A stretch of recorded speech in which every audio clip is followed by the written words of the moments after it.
पंडाल में तशरीफ लाने पर चौधरी बाबर शहजाद कोशी की तरफ से खुश आमदीद करते हैं। खुश आमदीद, वेलकम वेलकम।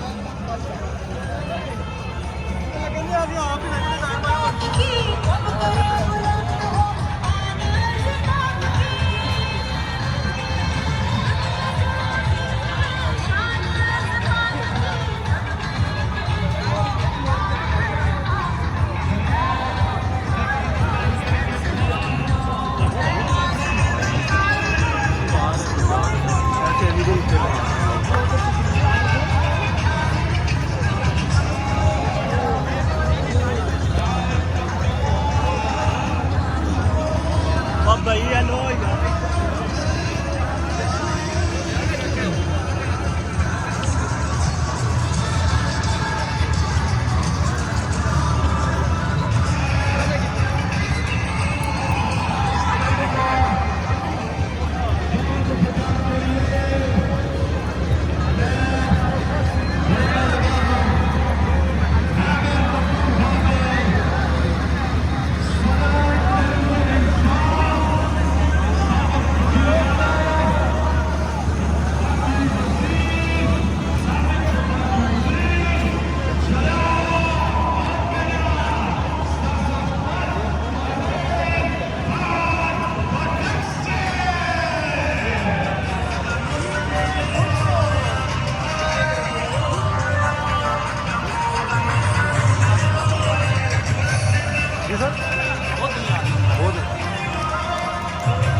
आप सबको मुबारक देता हूँ कि जो जज्बा जो जोश आपने मैंने देखा, यकीन मुझे आ गया कि आप नया पाकिस्तान चाहते हैं।